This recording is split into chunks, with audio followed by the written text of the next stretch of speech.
Então, boa tarde, pessoal. Essa é a nossa aula inaugural da disciplina de Leitura, Letramento e Comportamento Informacional.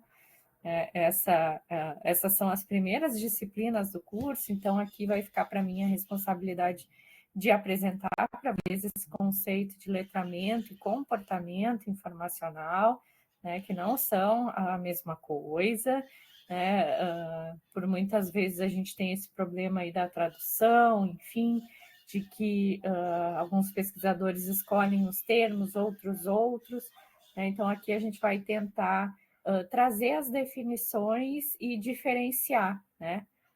Questão de habilidade informacional, enfim, né? Todos esses outros aspectos aí que envolvem, né? O letramento, que é esse processo de aprendizagem, esse conceito maior, do qual são derivados aí esses outros conceitos. Bom, quero saber de vocês, né? Já tiveram contato com esse conceito de letramento informacional, comportamento informacional?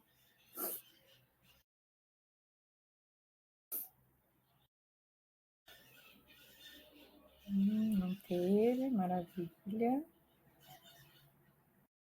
Sim, alguns já tiveram. Letramento na educação, também ele é bem importante.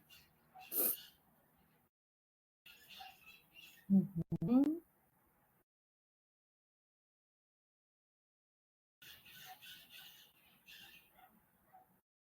A professora Kelly Gask, que é uma das nossas maiores referências aqui na disciplina, com relação ao letramento informacional, ela vai trazer um pouco dessa questão do letramento dentro do campo da educação, principalmente a partir dos estudos da professora Magda Soares, né, que é nosso maior nome em questão de letramento, muito vinculado à questão também da alfabetização, para desenvolver esse conceito de letramento informacional que ela defende, tá? Deixa eu ver aqui. Competência informacional. Então, a gente vai ver essas diferenças aí nos termos mais para frente. Então, que a gente vai definir o que é cada um. Só para a título de spoiler, né? E vocês vão ver que eu vou dar alguns spoilers sobre as próximas aulas nesta aula. O letramento informacional ele é um processo de aprendizagem, tá? Onde vão ser desenvolvidas habilidades, competências, né? O comportamento informacional já são aí as atitudes do sujeito frente à informação, tá? Então, a gente vai fazer essas diferenciações aí conceituais. Mas é bom saber que vocês já têm aí algumas noções, enfim, né? Quem ainda não teve contato com esse conceito, né? A gente vai começar o diálogo nessa disciplina, que vai ser aí estendido nas próximas disciplinas, né? Então, essa disciplina ela é mais para vocês saberem diferenciar essas questões conceituais, enfim, e vincular tanto o letramento e comportamento informacional à questão da leitura, né? Então, eu vou também mencionar para vocês um outro autor, né, que é o professor Almeida Júnior, que vai falar que a informação, né, que é o objeto tanto da ciência da informação quanto da biblioteconomia, ela é um objeto tópico se não for, né, vinculada à leitura, porque é a leitura que propicia né, a apropriação da informação. Bom, então, não disse para vocês, né? Eu sou a professora Camila, eu que estarei acompanhando vocês nessa disciplina. Né? Temos aí também a presença da Larissa, que é a nossa tutora nessa disciplina. Também temos o Felipe, que também é tutor na disciplina. Deixa eu passar aqui. Larissa já colocou uma carinha aqui para vocês, né? Então, o que a gente vai fazer hoje? Peço desculpas para vocês, minha voz está ruim porque eu estou bem congestionada. Então, a gente vai fazer a questão de apresentação da disciplina, do plano de ensino. Eu vou me apresentar para vocês, também quero conhecer alguns aspectos aí sobre vocês, né? Uma pena que a gente não pode se conhecer em mais profundidade, mas nós nos reencontraremos em outras disciplinas ao longo do curso, que vai facilitar aí esse nosso conhecimento uns sobre os outros de forma gradual, né? Então, e também, né, faremos uma introdução à temática da disciplina, onde eu falei para vocês que eu vou dar alguns spoilers do que virá nos nossos próximos encontros, que vocês viram, né, as aulas já estão gravadas, já estão disponíveis ali para vocês na nossa página da disciplina. Bom, sobre mim, então.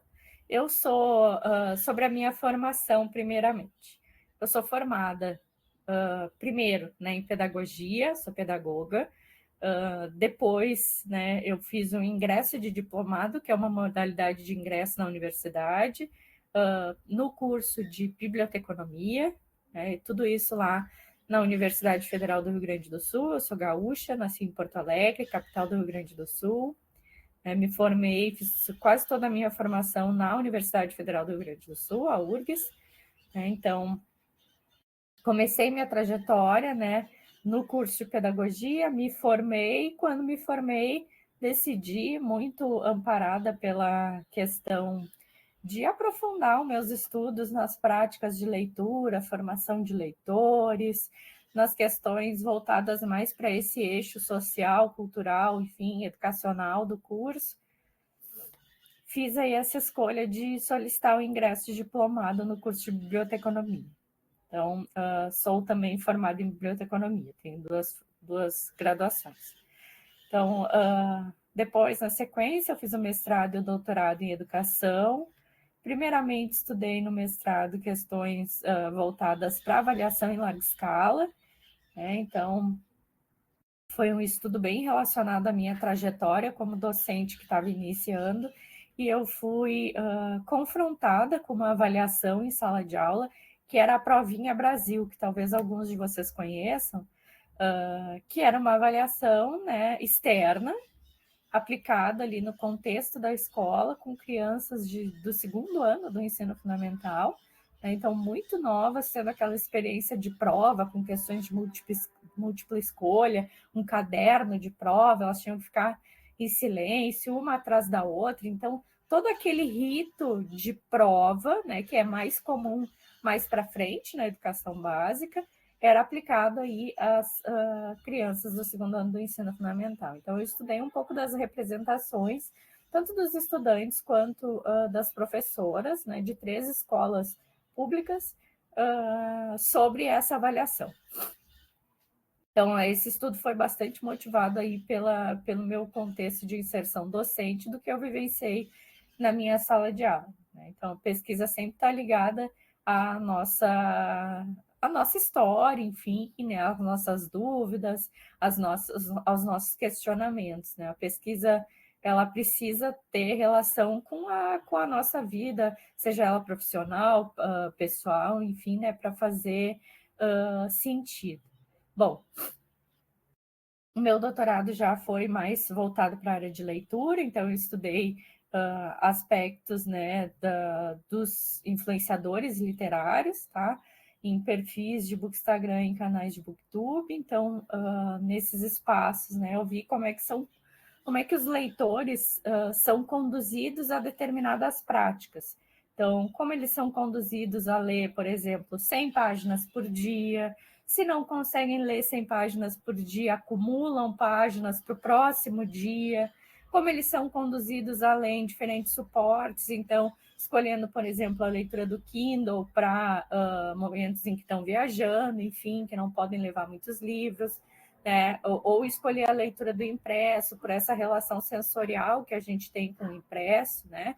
Então, de ler e cheirar o livro, né? De exibir também esse exemplar, né, com essas características peculiares, muitas vezes são edições de luxo, enfim. Então, a gente faz algumas reflexões sobre esse endividamento desse leitor, que está sempre procurando ler um número X de páginas para alcançar aquilo que o influenciador está ali dizendo que é o número de páginas a ser lido, né? Assim como a Retratos da Leitura no Brasil coloca que é uma pesquisa muito importante para quem estuda sobre leitura, né? Sugiro que vocês conheçam, se não conhecem, né? Coloca ali que o leitor é quem leu ao menos um livro, né, inteiro ou em partes, nos últimos 3 meses, né? Dentro desses espaços de Bookstagram, Booktube, né? Os influenciadores ditam um pouco, quando eles falam seus objetivos, das suas métricas de leitura, eles ditam também um conceito de leitor, né? Então, o leitor é esse que vai ler as 100 páginas por dia, um livro por semana, 4 livros por mês e tantos livros no ano, né? Então, estudei também um pouco essa questão da relação do consumo, né? Então, são sujeitos que são leitores, mas também são muito consumidores de livros, né? Então, querem ter esse objeto para expor, né? Isso que é o capital cultural, né? Se a gente for utilizar aí as teorizações do Bourdieu, né? Esse capital cultural objetivado, né? Então, eles vão mostrar, né, os objetos que eles têm, né, eles vão parar na frente da sua estante de livros para fazer as intervenções, enfim, né, expondo esse capital cultural. Bom, então, sobre a minha formação, acho que é mais ou menos isso. Fiz mestrado e doutorado em educação, também na Universidade Federal do Rio Grande do Sul, e questões de especialização, eu sou especialista em literatura infantil e juvenil e em práticas educativas em bibliotecas escolares. No momento, eu estou fazendo uma especialização em estudos literários e ensino de literatura, então eu estou voltando muito a minha pesquisa, a minha trajetória profissional para essas questões de leitura, literatura, formação de leitores, né? Essa questão de análise também de diferentes objetos literários, principalmente de literatura infantil e juvenil. Tá? Então, acho que é mais ou menos isso sobre mim. Eu tenho 35 anos, sou gaúcha, tenho 3 cachorros, sou casada. Então, se vocês tiverem mais alguma questão aí para me perguntar sobre curiosidades, é só botar aí no chat. Bom, aqui coloquei para vocês uma citação, né? Como eu gosto muito de falar sobre literatura, e essa disciplina também é sobre leitura, né? Eu coloquei para vocês uma citação de um dos meus livros preferidos, né? Então, para quem tem, né? Para quem lê, é muito difícil eleger um favorito, né? Então, eu vou mencionar para vocês este aqui, né? Um entre tantos favoritos, mas que com certeza é de uma das minhas escritoras favoritas, né? Que é a Lígia Fagundes Telles, que nos deixou não faz muito tempo. Lígia, que tem uma trajetória aí muito bonita, né, nessa escrita de contos. Eu gosto muito dos contos da Lígia. Meu primeiro contato com ela foi através do livro Antes do Baile Verde, que é um livro de contos, que foi sugerido como leitura obrigatória lá no vestibular. Então, me apaixonei pela Lígia aí, depois segui lendo os contos no Seminário dos Ratos, enfim. E este livro aqui, Ciranda de Pedra, né? Ele tem um trecho, ele não é um livro de contos, ele é um romance, né? E ele tem um trecho que diz o seguinte, que é meu trecho favorito deste livro. Ouça, Virgínia, é preciso amar o inútil, criar pombos sem pensar em comê-los, plantar roseiras sem pensar em colher as rosas, escrever sem pensar em publicar, fazer coisas assim, sem esperar nada em troca. A distância mais curta entre 2 pontos pode ser a linha reta, mas é nos caminhos curvos que se encontram as melhores coisas. Então, aí convido vocês, se não conhecem, né, a obra da Lígia, convido que conheçam, né, podem começar pelos contos, acho que é uma boa experiência, né, a Lígia, ela flerta muito, por exemplo, com o Edgar Allan Poe, né, nos contos, especialmente, que vão trazer uma questão de mistério, enfim, né, como As Formigas, que é um conto que está lá no Seminário dos Ratos, por exemplo. Né? Então, deixo aí uma dica de leitura para vocês. E se eu for falar o meu livro favorito dos últimos que eu li, recentemente, né? Que eu mais gostei foi É Sempre a Hora da Nossa Morte, Amém, da Mariana Salomão Carrara. Não sei se vocês conhecem também, se não conhecem, sugiro que conheçam. Bom, alguma questão sobre mim?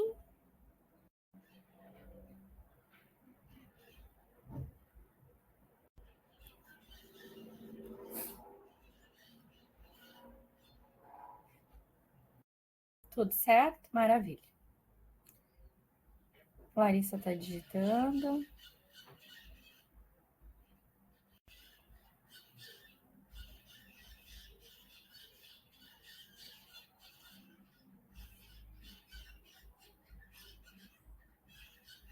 Sim, gosto muito da Clarice Lispector. Já li dela Laços de Família. E já li também A Hora da Estrela, que é o meu favorito, a história da Macabeia.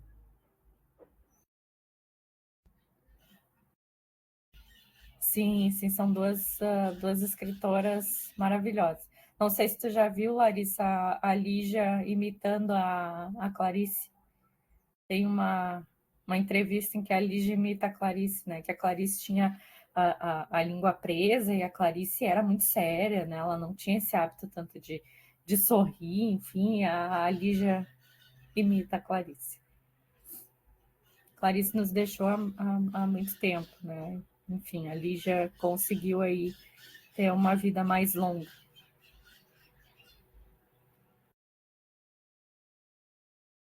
Bom, agora eu quero saber sobre vocês, né? Em qual estado do Brasil primeiro vocês estão?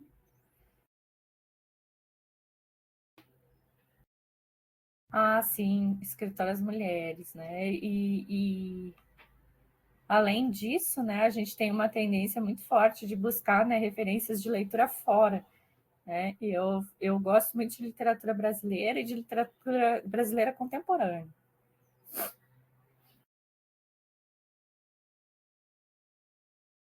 Goiânia, Aparecida de Goiânia, Bahia, São Paulo. Ó, Marcela é das Letras também, que legal. Minas Gerais.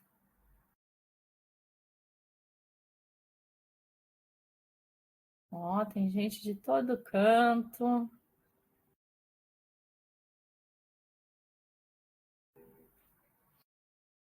Belo Horizonte.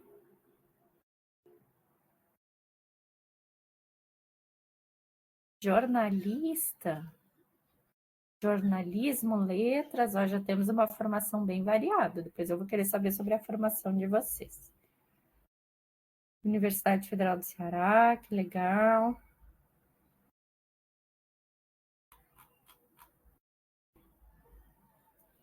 E agora sim, qual a formação de vocês?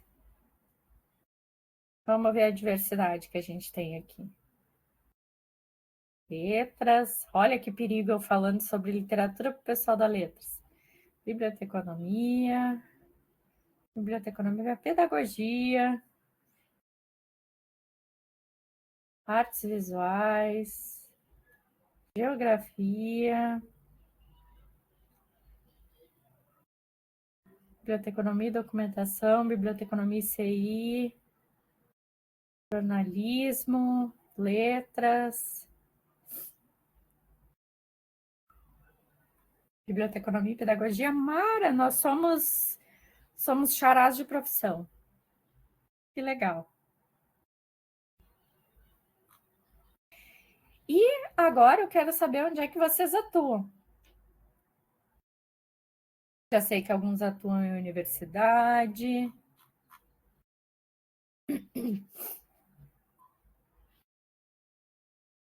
Biblioteca escolar, FESP,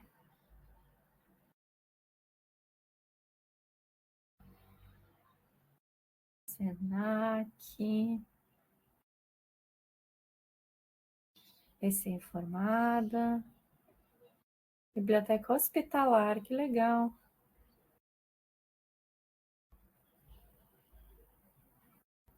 assessor de educação,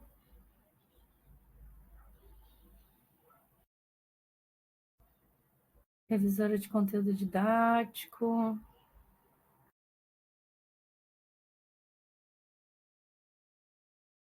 center, bibliotecário escolar. Vamos pesquisar junto, Gabriela.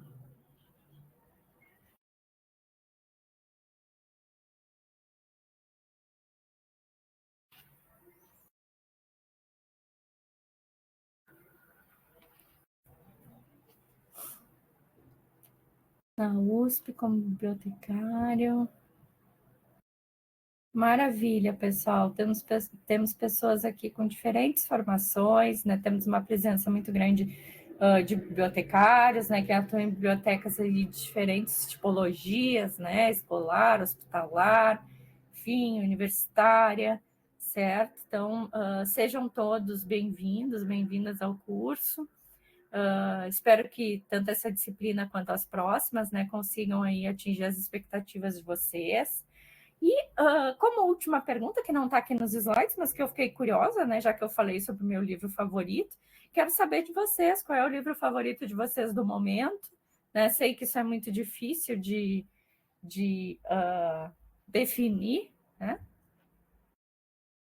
Mas quero saber aí qual é o livro literário favorito de vocês.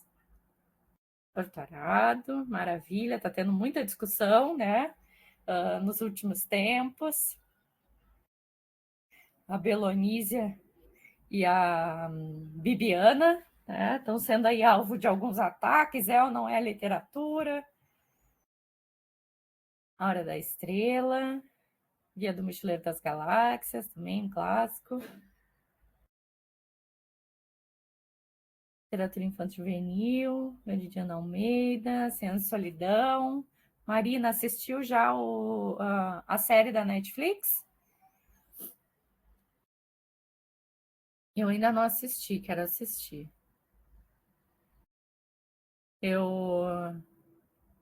Esses dias eu estava falando sobre o conceito de. Acho que nessa disciplina talvez a gente trate desse conceito, que é de leitura intensiva e extensiva, lá do Chartier, né? Então, a leitura intensiva é quando a gente tem poucos livros, né, à disposição e a gente lê e relê e às vezes até decora o conteúdo dos textos, né? E a extensiva vai ser já muitos livros à disposição e que a gente já não tem uma dedicação tão grande, né, como tinha para esses poucos exemplares que eram lidos e relidos. E aí eu estava lembrando sobre 100 anos de solidão, assim, sobre o impacto das últimas linhas, né, do texto de 100 anos de solidão, que eu meio que decorei, né, que era famílias condenadas, estirpes condenadas a 100 anos de solidão não tem uma nova chance sobre a terra. Né? Então aí foi uma leitura que eu fiz um pouco de forma intensiva, né, a ponto de decorar assim essa parte, porque é aquele momento que o vento está levando tudo, né, que as coisas estão se desfazendo e me deixou assim bem impressionada. Véspera da Carla Madeira. Carla Madeira também está sendo ultimamente tema de muito debate, né, sobre essa questão do não é literatura, qualidade literária, enfim. Balada de Amor ao Vento, Xiziane, Perigo de uma. Eu sempre falo de uma única história, de uma história única da Chimamanda, né, que é oriundo da fala dela no TED Talks, que é excelente. A Ridícula Ideia de Nunca Mais Te Ver, da Rosa Monteiro. Nunca li Rosa Monteiro, quero ler A Louca da Casa. Está na minha lista, aquela lista infinita de leituras que a gente tem conosco, né? Livros do Stephen King, muito bom. Não sei se conhece a obra do filho dele, o Joy Hill, né? Tem inclusive enfim, das obras dele foi adaptada para uma série da Netflix, que é Lock e Key, que explora muito essa questão da fantasia, enfim, e tem os quadrinhos, né? De onde foi derivada essa série, eu gosto muito. Do Stephen King eu nunca li nada, mas já vi os filmes que são aí adaptações, né? Carrie, a Estranha, Christine, enfim, o Iluminado, que é maravilhoso. A Marina está dizendo que a série é bem fiel ao livro, tem que ver. Muito difícil falar sobre o favorito, mas atualmente a Biblioteca da Meia-Noite, análise sobre a ansiedade de viver todas as vidas. Olha que legal, eu já tinha esse livro, ele está bem em destaque, né, atualmente. Vocês estão indicando, eu vou ir atrás. Matéria Escura, Darker Matter. Ai, a Árvore Generosa, muito bom. Tenho ele aqui.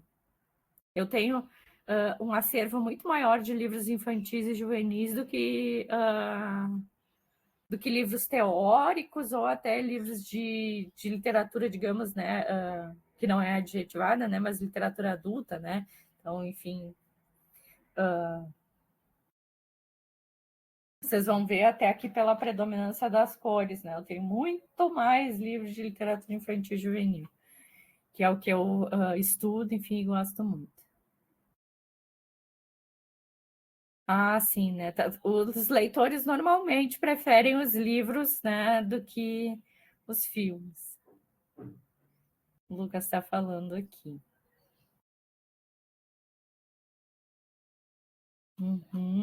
Tem um tempo que a Biblioteca da Meia-Noite está em alta. Bom, pessoal, então é muito bom conhecer vocês aí pelas leituras, né? Vejo aqui que tem uma diversidade bastante grande, né? Literatura brasileira, literatura escrita por mulheres negras, né? Questão da literatura infantil e juvenil também, literatura que está aí em voga em questão de best-seller. Ótimo.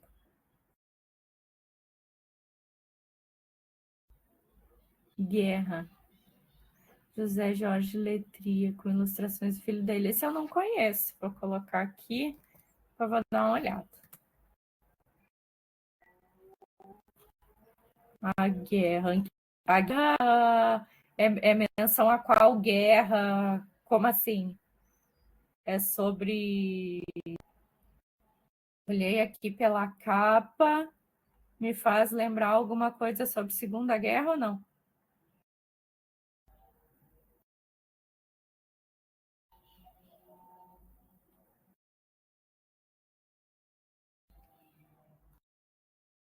Ah, explica sobre a guerra.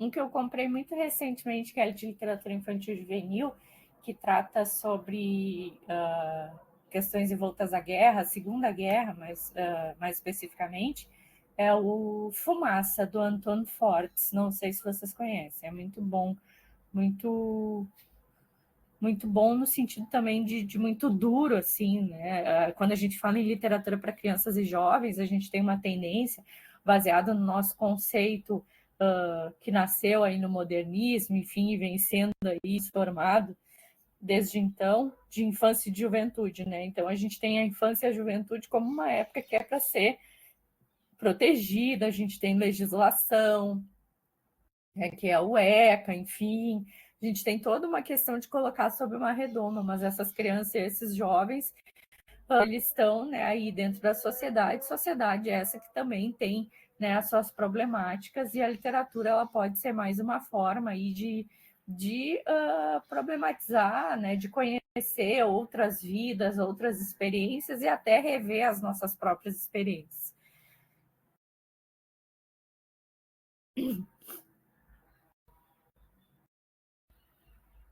O Rato e a Montanha. Tô adorando que vocês estão me dando várias dicas aí de livros.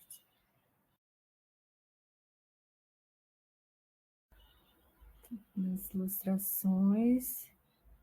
Não é paradidático, é um livro literário, ótimo, né? Fazer essa diferenciação, né? Quando a gente fala de livro infantil, pode ser várias coisas. Pode ser um livro literário, pode ser um livro paradidático, pode ser um livro didático, né? Então a gente tem que fazer essas diferenciações, porque, por exemplo, um livro didático ele tem objetivos específicos de ensinar, né, alguma coisa para as crianças, para os jovens, enfim. Agora, o livro literário, né, a literatura, ela não tem como objetivo ensinar nada, né? Quanto mais se coloca elementos para ensinar uma coisa, né, perde, né, a questão do literário, né, vai caindo e vai subindo, sobressaindo a questão didática. Né? Então, a questão da literatura para crianças e jovens, ela sempre teve nessa balança, assim, entre um desejo de se ensinar alguma coisa, quanto mais quer ensinar alguma coisa, mais desce o caráter literário, né?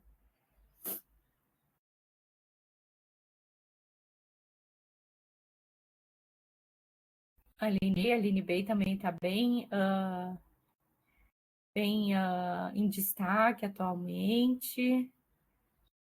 Bom, vou passar aqui, agradeço para vocês por todas as sugestões de leitura que vocês me deram, pelos compartilhamentos, a gente pode seguir dialogando um pouco mais sobre as leituras depois. Bom, então, algumas informações básicas da nossa disciplina, vocês podem ir deixando as mensagens aí no chat que eu vou lendo. Informações básicas, então. Essa é a disciplina de leitura, letramento e comportamento informacional. Eu sou a professora, sou a Camila. Os tutores são o Felipe e a Larissa, como já disse para vocês. Só um minutinho, porque aqui no meu essa barra fica na frente. Vamos ver se eu consigo fechar ela. Aqui porque a gente está tudo normal, tá? Tá bem. É que para mim, como eu sou apresentadora, fica uma barra na frente. Mas aqui para a gente está normal. Maravilha. O importante é isso. Eu abro aqui a...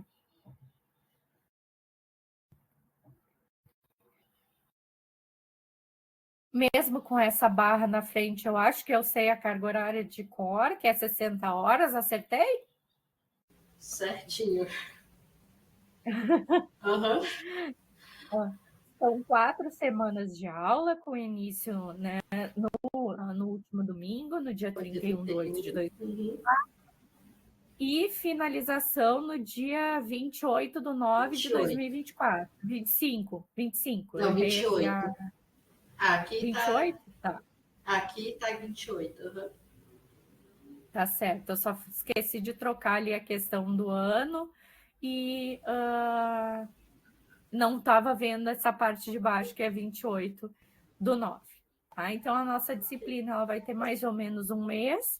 Né? Vocês viram que os prazos das atividades, né? Eu coloquei de um mês para vocês poderem fazer. Então, vai terminar a disciplina, vai ter mais um tempinho para vocês, né, refletirem e finalizarem as tarefas, tá?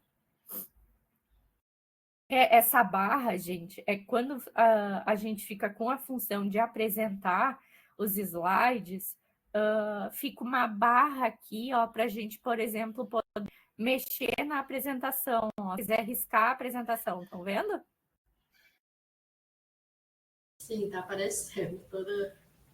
Tá aparecendo? Pois é, aí fica uma barra na frente do slide com todas essas opções aqui para a gente fazer esses riscos, enfim, né? Poder fazer desenhos, etc. Só que ela acaba atrapalhando a apresentação, porque ela fica em cima do conteúdo. Bom, mas eu já abri aqui bem grande uma outra janela para me auxiliar nesse sentido. Então, depois eu vou corrigir aquela questão ali das datas, que está com o ano errado. Questões de ementa. O que a gente vai tratar nessa disciplina? Práticas de leitura e desenvolvimento social, educacional e cultural em diferentes instâncias formais e informais. Práticas de leitura, múltiplos gêneros e suportes. Contribuições à leitura para a construção do letramento informacional. Comportamento informacional e competências informacionais em diferentes públicos. E interface entre informação e comunicação. Metodologia. Então, a gente vai ter videoconferência, leitura e produção de informações textuais, sonoras e imagéticas. Discussão dialogada de conteúdo a partir do uso de fóruns, lista de discussões, sessões de chat, ferramentas de mensagens instantâneas, sejam elas individuais ou em grupo. E a avaliação formativa online. Alguma dúvida até aqui?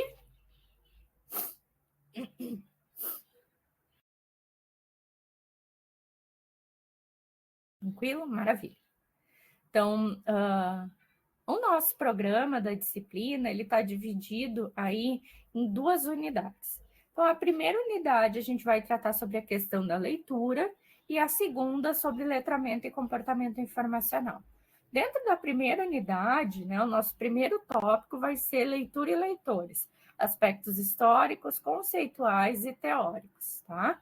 Depois, a gente vai tratar da leitura, sua mediação e a apropriação da informação. Já dei um spoilerzinho para vocês de um dos nossos referenciais para tratar dessa questão, né, que é o professor Almeida Júnior, que é muito conhecido dentro da área da biblioteconomia. Desculpa. Depois, na unidade 2, nós vamos tratar dos aspectos históricos, conceituais e teóricos da questão do letramento informacional. Vamos tratar da mediação e desenvolvimento de habilidades informacionais e, por último, das contribuições aí da leitura para a construção do letramento informacional. Quais serão as nossas atividades? E já está tudo bem descrito ali para vocês no Moodle. Se vocês tiverem qualquer outra dúvida, vocês podem falar aqui, mandar um e-mail, colocar ali no nosso fórum, tá? Então, a primeira avaliação, que vale 40 pontos, é um questionário no Moodle que ele é baseado no modelo nuclear do letramento informacional. Então, uma das leituras mais para o final do curso vai ser o guia do letramento informacional, que vai trazer os 4 núcleos desse modelo nuclear. Tem uma das aulas, que é a que condensa a aula 13 a 4, que vai tratar justamente de explicar esse modelo nuclear. Tá? Ambas as atividades vão ser encerradas só lá no dia 6/10, às 23h59. Então, vocês têm um mês, tá? A segunda atividade, ela vale 60 pontos e vocês vão produzir um infográfico.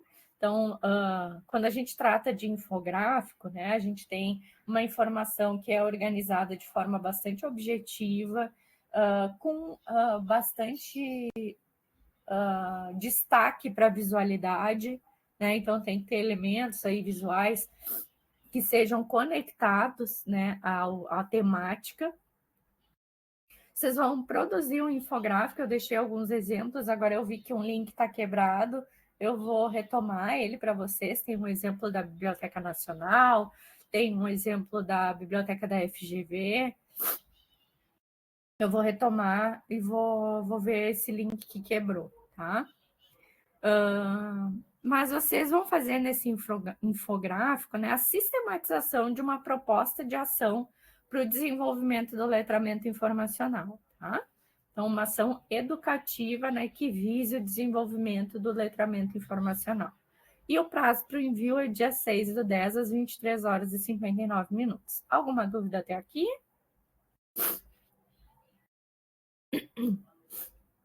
Camila, posso só aproveitar a oportunidade da avaliação? Claro. Eu também estou como você, nessa gripe. Também está... gente do céu. Aproveitando, gente, a primeira disciplina, vocês fizeram, se eu não me engano, todas as atividades foram um questionário, vocês não tiveram que enviar arquivo. E aí, nessa disciplina, a gente já começa a lidar com esse envio. Então, prestem muita atenção ao enviar o arquivo, confirmem, né? Porque lá tem a opção carregar e enviar, então carreguem até, ou enviem mesmo a atividade, para ela não ficar com rascunho, e aí a gente tem problema para corrigir, porque não visualiza fácil os itens em rascunho.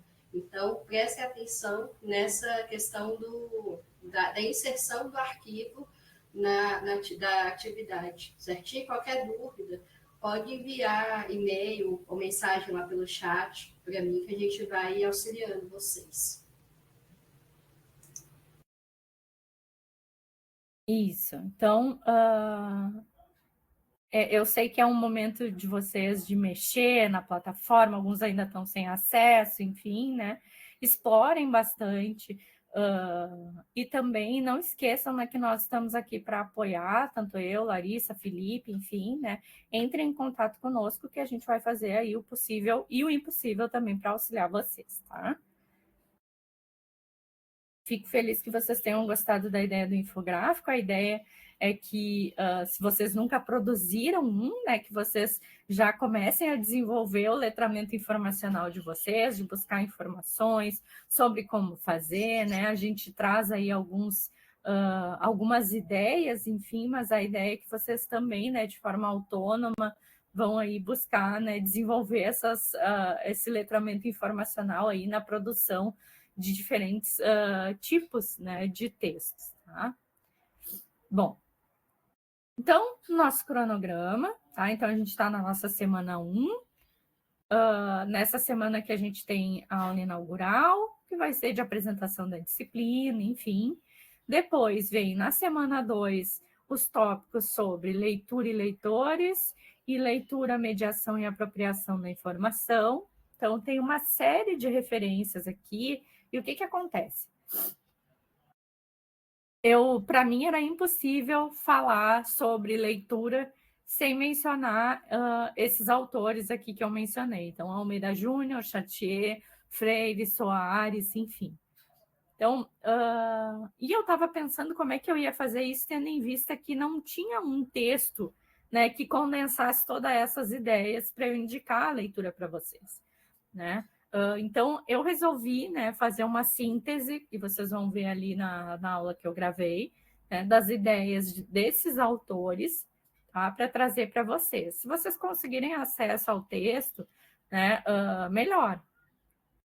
Mas essa é a importância do ato de lerão, que é muito fácil de encontrar, tá? Esse outro, ler verbo transitivo, ele está disponível, se eu não me engano, num blog do CEALI. CEALI é o Centro de Alfabetização, Leitura e Escrita da Universidade Federal de Minas Gerais, tá? Então, que foi criado pela professora Magda Soares, é um importante centro aí que por muito tempo coordenou por exemplo, como Programa Nacional Biblioteca da Escola, o PNBE. Enfim, se eu não me engano, esse texto está disponível por lá. Então, vocês, colocando aí nas redes, vocês conseguem achar algumas coisas que eu indiquei, tá? Mas não se preocupem, vai estar tudo sistematizado para vocês lá na aula. Bom, depois, na semana 3, nós vamos tratar do letramento e comportamento informacional, aspectos históricos, conceituais e teóricos, tá? E a leitura que eu deixo para vocês é o artigo da Kelly Gask, Arcabouço Conceitual do Letramento Informacional, tá? Ele está disponível online, vocês vão fazer essa leitura, né, e vão assistir a aula. Na semana 4, a gente vai tratar de mediação e desenvolvimento de habilidades informacionais, contribuição da leitura para a construção do letramento informacional. Deixei para vocês a leitura do manual do letramento informacional, né? Vocês não têm a necessidade de fazer a leitura de todo o manual, tá?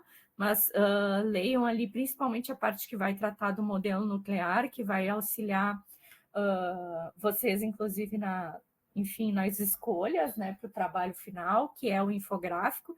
No infográfico, vocês vão desenvolver um núcleo do letramento informacional, né? Um núcleo vocês vão escolher ali, né, para desenvolver nessa ação educativa. Está tudo explicadinho lá no nosso Moodle.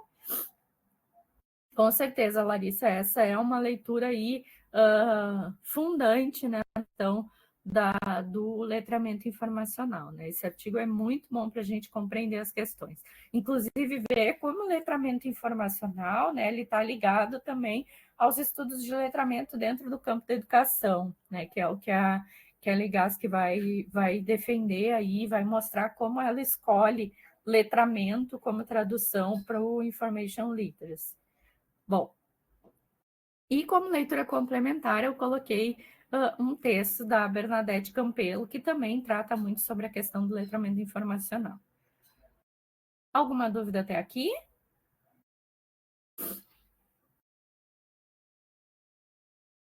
Tranquilo? Maravilha. Então, essa é a carinha do nosso ambiente virtual de aprendizagem. Eu vou ver se eu consigo compartilhar a tela com vocês. Vocês estão vendo a minha tela? Agora saiu. Ah, voltou. Oi? Voltou, tá tudo ok. Maravilha. Então, esse é o ambiente da nossa disciplina, tá? Então, aqui vocês têm as informações básicas, a ementa, o plano de ensino, tá? Atualizado. Aqui tem a comunicação, né? Então, se vocês têm alguma dúvida, vocês vão colocar aqui no fórum Tira Dúvidas, ou vocês podem vir aqui na parte superior e mandar um e-mail ou uma mensagem via chat para nós, tá? Aqui tem os avisos, quando eu, a Larissa ou o Felipe precisamos avisar alguma coisa para vocês. E esses avisos também vão lá para a caixa de entrada de vocês do e-mail. Aqui tem as explicações sobre a unidade 1, tá? Então, sobre o nosso encontro de hoje, enfim, está tudo explicado aqui. Na unidade 2 tem aqui a temática, as leituras e a aula gravada, tá? Para vocês assistirem. Aqui tem os slides da aula 2 para vocês. A unidade 2, letramento e comportamento informacional. Muito importante. Depois, a nossa aula inaugural e os slides da aula inaugural vão vir para cá, para esse espaço. Vai ter também um vídeo sim, do YouTube para vocês só clicarem e poder rever alguma coisa que vocês queiram da aula inaugural. Vai estar os slides também aqui, tá? Bom, da unidade 2, então, letramento e comportamento informacional. Aqui tem as explicações, né, sobre a unidade. A aula 3, a leitura indicada, tá? Deixei para vocês aqui como leitura complementar alguns artigos de opinião, tá?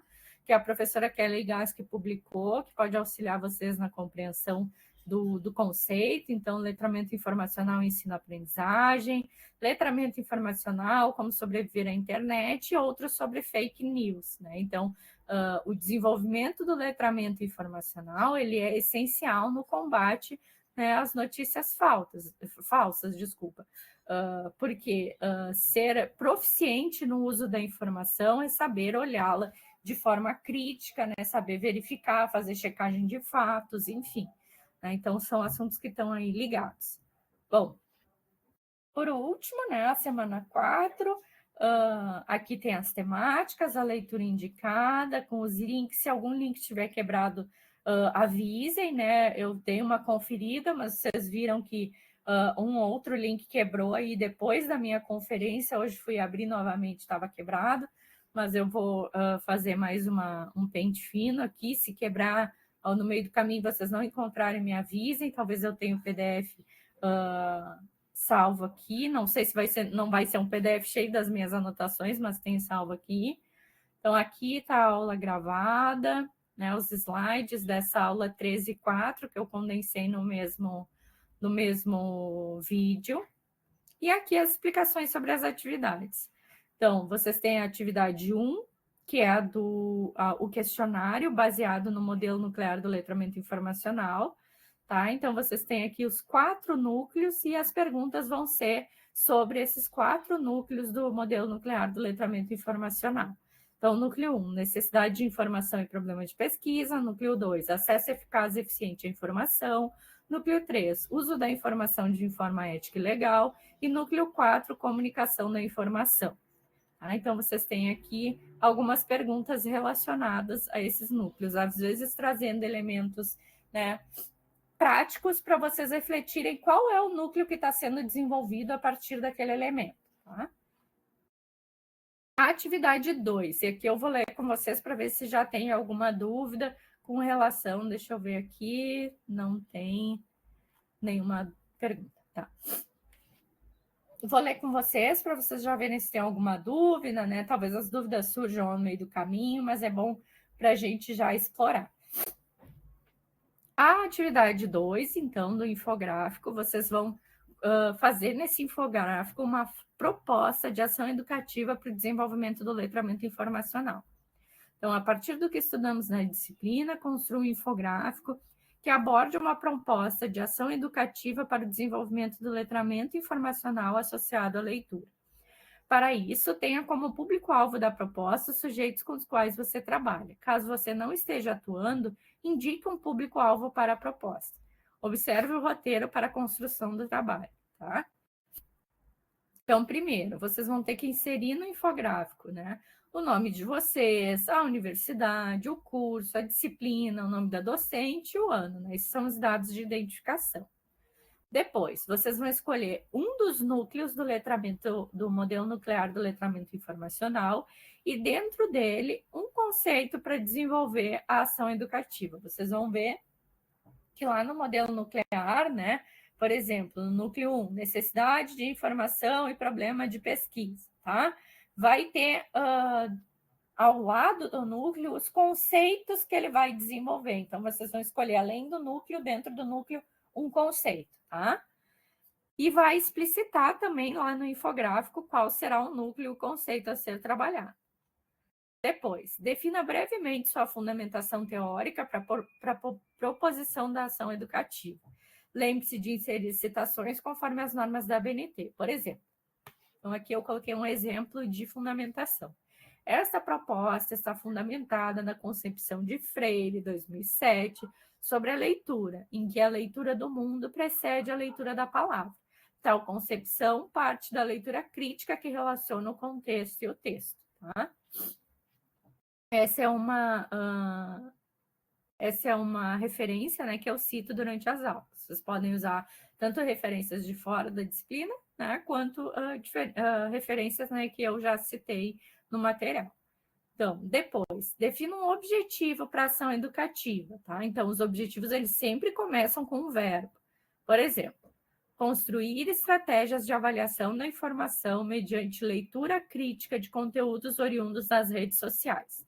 Então, aqui eu estou trabalhando no núcleo 3, uso da informação de forma ética e legal, e o conceito de avaliação da informação. Então, eu sublinhei, né, aqui tanto o verbo construir, tá? E a inserção da leitura, porque vocês lembram, né? Os objetivos começam com o verbo e a leitura tem que estar relacionada na proposta de vocês, né? Então, ó, desenvolvimento do letramento informacional associado à leitura. Lembre-se, sua ação educativa para o letramento informacional deve estar associada à leitura temática desta disciplina. 5. Descreva brevemente o público da ação. Contexto. É uma biblioteca, é uma sala de aula, outro espaço? Qual é a faixa etária? Tá? Ou outras informações que considerar relevantes sobre o público.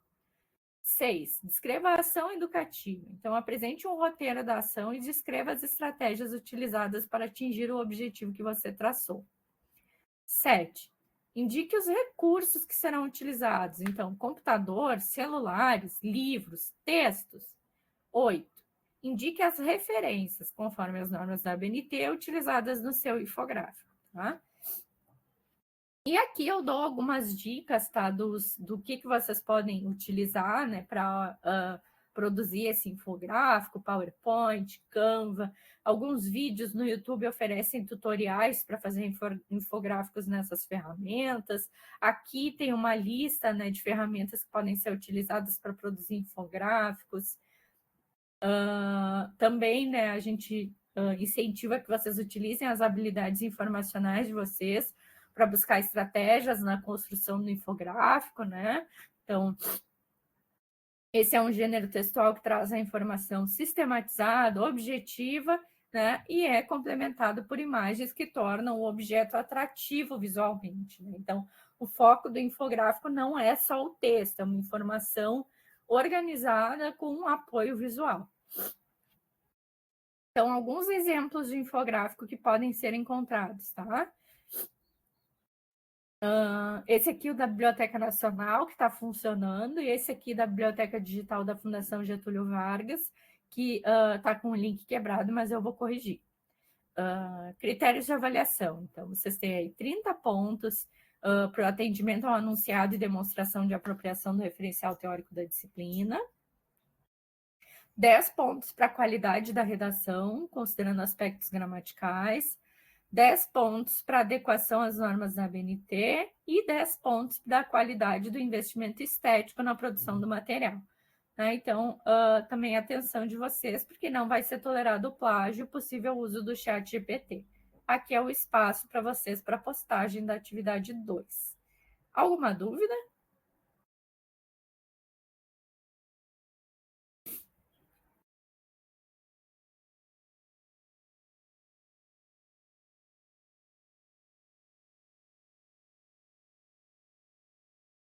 Uma ação educativa poderia desenvolver um projeto de extensão buscando fomentar o acesso eficaz à informação por meio de contação de histórias? Pode. Aí tem que buscar ali dentro do modelo nuclear qual é o núcleo e qual é o conceito que vai ser desenvolvido. Por enquanto, não. Tá certo. Então, esse é o nosso ambiente virtual de aprendizagem. Vocês encontram as informações ali. Se tiverem qualquer dúvida, novamente, né, entre em contato conosco. Bom, então, pessoal, nós vamos falar um pouco sobre diferentes autores que dão suporte a essa disciplina. Vocês conhecem essas figuras, alguma dessas figuras que estão aqui? Sim, quem?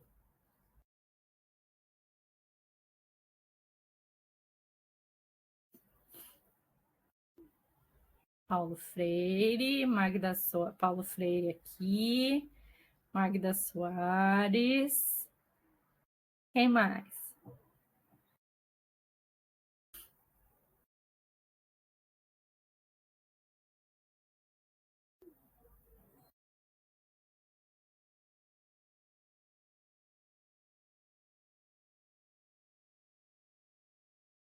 Oswaldo Francisco de Almeida Júnior aqui. Quem mais? Já temos 3 deles reconhecidos.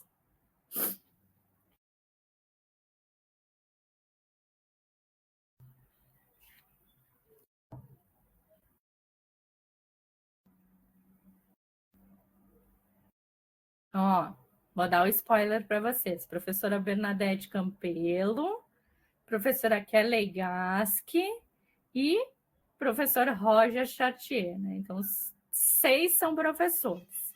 Né? Estarão conosco aqui na disciplina e nós vamos reescrevê-los. Né? Da onde eu tirei isso?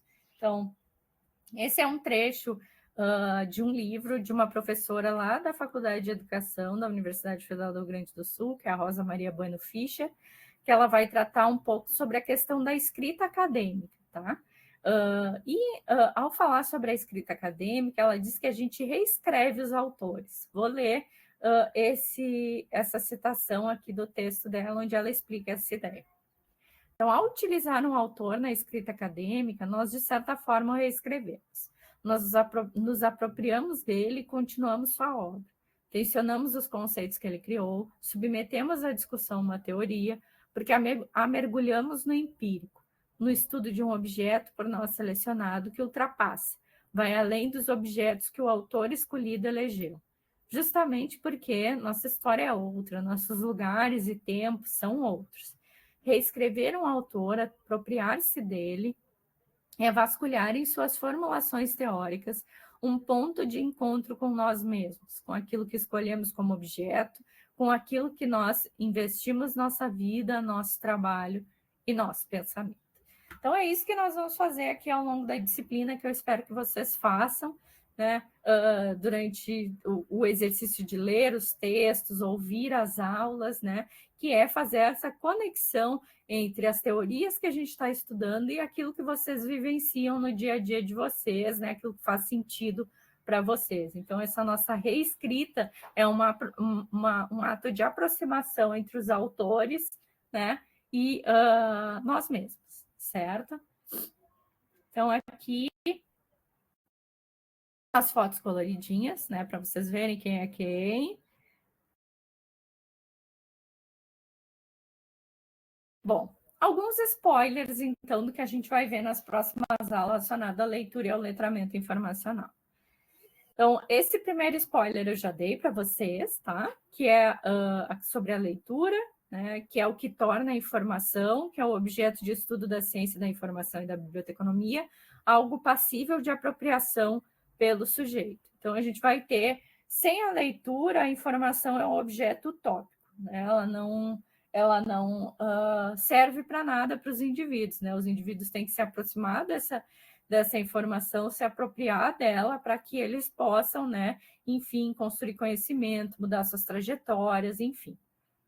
Bom, essa formulação é feita pelo professor Almeida Júnior, lá na leitura que eu indiquei. Depois, a gente vai ver a questão do ler como verbo transitivo, ou seja, vai exigir um complemento, né? Então, ler o quê? Então, nós não lemos literatura da mesma forma que a gente lê uma receita de bolo, né? Então, são formas diferentes de ler aí que estão envolvidas, né? Quando a gente fala que ler é verbo transitivo, né? Ele só vai ser intransitivo, né? Só não vai exigir um complemento quando a gente está falando sobre a habilidade de leitura, né? Então, eu sei ler, né? Quando eu falo eu sei ler, vocês sabem, né, que eu domino, né, que eu sou proficiente no ato da leitura, que eu domino, né, a leitura e a escrita, enfim. Agora, quando eu falo, eu vou ler, tá, mas tu vai ler o quê? Né? Tu vai ler uma história em quadrinhos? Tu vai ler um manual? Enfim, né? Então, normalmente os discursos, né, dizem, as crianças têm pouca proficiência em leitura, as crianças não sabem ler, tá, elas não sabem ler o quê, né? Então, não esquecendo, né, que as crianças são muito proficientes, às vezes muito mais que nós, em leitura de imagens, né, que muitas vezes não é considerada como leitura, né? E depois o próprio Paulo Freire vai falar sobre essa questão, né, de uma leitura que é feita do contexto, uma leitura do mundo, né, que inclui essa questão do visual que está à nossa volta, né, que vai anteceder, né, uma leitura da palavra. Então, primeiro a gente vai ler o contexto e depois a gente vai ler o texto, tá? Então, esse ler, ele sempre vai exigir esse complemento. Ler o quê? Tá? As crianças não sabem ler o quê? O brasileiro não lê o quê? Tá? Depois, a questão de uma leitura pragmática e uma leitura gratuita. Tá? Então, quando a gente fala em leitura, né, a gente tem a leitura que é para fins de formação, né? Então, vocês lendo os textos dessa disciplina, vocês estão buscando, né, uma formação, vocês têm um objetivo aí bem claro em relação a essa leitura que é de instrução. Depois, na questão da leitura gratuita, né, essa leitura que é feita por prazer, por lazer, enfim, que não tem um objetivo aí de instrução, né,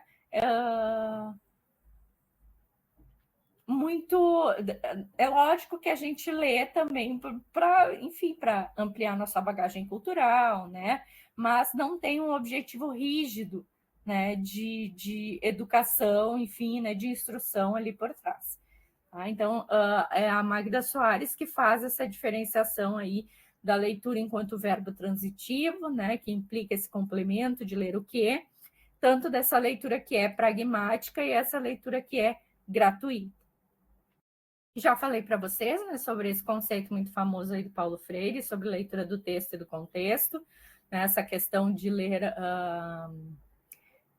o mundo, ler a palavra, enfim, que está muito ligada, inclusive, à história do próprio Paulo Freire, que ele vai dizer, né, que na infância dele, antes de ler as letras que ele fazia, né, que ele colocava no chão ali de areia, que ele riscava, né, antes disso ele lia os jacarandás, ele lia as palmeiras, né, ele lia o entorno ali. Esse é um texto muito famoso, né, dele, tem várias citações que está dentro daquele livro, A Importância do Ato de Ler, em 3 ensaios que se complementam. Né? Então, são 3 ensaios frutos de apresentações dele, normalmente em palestras, em abertura de congressos, esse, inclusive, que é da onde saiu essa famosa frase, a leitura do mundo antecede a leitura da palavra, foi feito no primeiro CBBD, se não me engano. Mas foi num contexto de um evento da área de biblioteconomia. Tá? Depois nós vamos falar das revoluções da leitura a partir do Chartier. Tá? Então, o Chartier define 3 linhas de transformação da história da leitura. Né? Primeiramente, a gente sai dos textos que são manuscritos para o impresso. Depois, a gente sai da leitura, né, do códice à tela, né? E antes do códice a gente ainda tem o rolo, tem as tábuas de argila, né? Então, e no terceiro ponto, que é relacionado à história da leitura, a gente vai ver, né, a leitura em voz alta e a leitura silenciosa e a leitura intensiva e a leitura extensiva, que eu já mencionei para vocês aqui hoje, certo? Deixa eu dar uma olhadinha no chat. Com certeza, inclusive a leitura de memes, ela exige muitas vezes algum referente que nós adultos já não temos mais. Gente, eu vou ligar a luz, porque senão daqui a pouco vocês não vão me enxergar. Espera aí.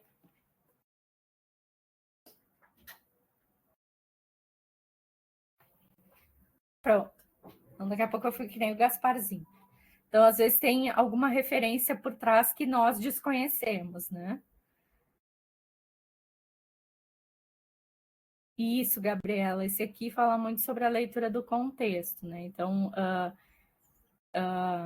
o próprio Paulo Freire vai falar, né, que ele, dentro do quintal dele, né, ele fazia essa leitura do contexto, e dentro dessa leitura do contexto, após, né, que ele foi rascunhando as primeiras letras, né, fazendo as primeiras leituras da palavra. Bom, depois a gente vai entrar na questão do letramento informacional, né? Então, a leitura é o caminho, né, para a gente desenvolver o processo do processo de aprendizagem, que é o letramento informacional. O letramento informacional é um processo de aprendizagem, tá? Primeira coisa sobre o letramento, ele é polissêmico, ele vai ter mais de um significado, tá? Então, a gente vai ver ali a primeira aparição do termo Information Literacy, né? Qual era o contexto, que era um contexto mais de uma visão de letramento mais ligada à instrução, né? Hoje a gente tem uma visão de letramento que é mais ligada à questão da crítica, do desenvolvimento social, enfim, tá? A gente vai retomar também as questões de letramento dentro da área da educação, tá? Que também vão trazer essas visões aí diferenciadas de um letramento que está associado a essa questão do ler e do escrever, né, como algo de habilidades, e depois de um letramento que vai se transformar nessa questão dos usos sociais da leitura e da escrita, né, mais recentemente. Bom, o letramento ele é adjetivado de várias formas, então a gente vai ter, por exemplo, o letramento informacional, o letramento literário, o letramento digital, o letramento racial. Então, a gente pode falar aí que são múltiplos letramentos que estão sendo desenvolvidos, tá? Depois, o letramento informacional, ele é diferente da competência informacional, tá? Então, competência, de acordo com a Kelly Gask, é aquilo que se deseja construir e desenvolver ao longo do processo de ensino-aprendizagem, que é o letramento informacional, tá? A Larissa, né, que está acompanhando a gente nessa disciplina, está desenvolvendo dentro da tese dela, né, toda uma construção teórica sobre a questão da competência informacional. Então, vejam, né, que dentro da academia, né, esses usos dos termos, né, eles sempre são um jogo de negociação entre os pesquisadores. Não sei se quer complementar, Larissa? Não seria isso. E até o uso de competência informacional e competência em informação, há uma discussão, né, do que se usa hoje. Então, fazer todo esse rastreio da origem e o que a gente tem hoje, ainda assim, tem autores que não concordam com essa diferenciação, né, de letramento informacional e competência, e há quem divida e perceba realmente essa distinção entre eles. Mas aí vocês, com as leituras, vocês vão percebendo essas nuances, e é até bom que a gente coloque essa interrogação para eles, para que eles consigam, né, com as leituras, com a atividade, perceber para que rumo que vai, o que é letramento e o que é competência. Elas são as mesmas possibilidades para ambos? Seria isso. E é interessante que esse problema de tradução, que ao mesmo tempo se tornou um problema conceitual, ele acontece também na área da educação, quando a gente vai ter o letramento associado à alfabetização, né? Então, por algum tempo se entendeu que esses dois elementos eles estavam, né? Eles eram a mesma coisa, né, mas não são, né? Então, a Magda Soares, que é muito utilizada pela Kelly Gasker nos seus estudos aí para tentar demarcar, né, as fronteiras entre um e outro, ela vai trazer muito essa questão do que é o letramento enquanto práticas, né, os usos sociais da leitura e da escrita, e enquanto a alfabetização, que é o processo, né, de apreensão, né, desse código escrito, né, para fins de leitura escrita, né, um processo de decodificação, codificação, enfim, né, então são dois processos aí que, lógico, caminham juntos, né, mas que não são a mesma coisa, certo? Alguma dúvida?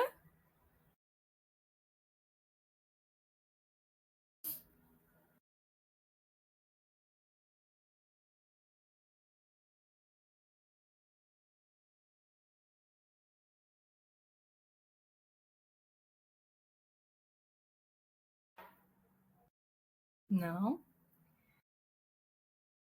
Pessoal, então, aqui as referências de hoje. Deixa eu ver aqui que tem uma dúvida aqui no chat. Com treinamento usado na biblioteca para bases de dados, pode ser considerado uma... Sim, é uma atuação de letramento informacional, né, para o desenvolvimento de competências informacionais, né? Então, é um processo de ensino e aprendizagem para que esses sujeitos desenvolvam competências no uso da informação dentro de um recurso específico, né? Tá certinho, Lucas. Inclusive, isso aí isso está, né, previsto lá no modelo nuclear do letramento informacional, né, que é aprender, né, a utilizar essas bases de dados, enfim, para encontrar, né, aquilo que é a necessidade do usuário.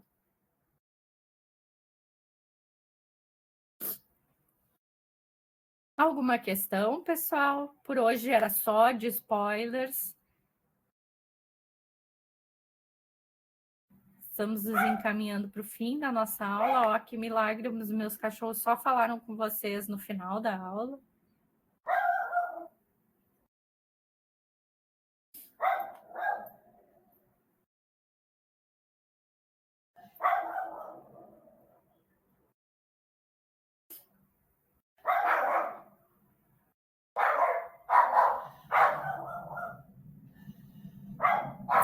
Estou aguardando as mensagens de vocês, vendo o que vocês estão escrevendo aqui no chat.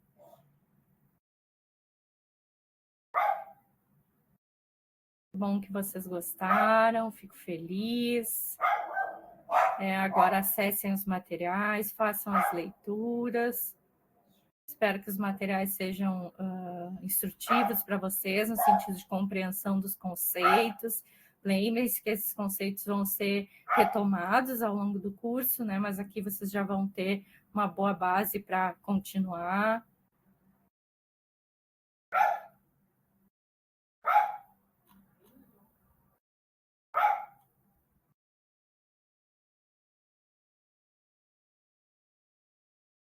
Eu que agradeço a vocês pela escuta, pela participação, pelas dicas de leitura que eu já vou pegar aqui, já coloquei numas abas aqui no meu computador, já vou conhecer. Do infográfico vai finalizar. Não, vocês não vão ter uma atividade prática, vocês vão planejar uma prática, mas só vão ficar aí no âmbito do planejamento. Claro, se vocês tiverem a oportunidade aí de fazer, né, de colocar em prática essa ação educativa, depois vocês nos contem, né? A gente quer saber como foi, né? Mas não vai ter uma prática em si em algum lugar. Vocês vão planejar, vai ficar no plano das ideias dentro da disciplina.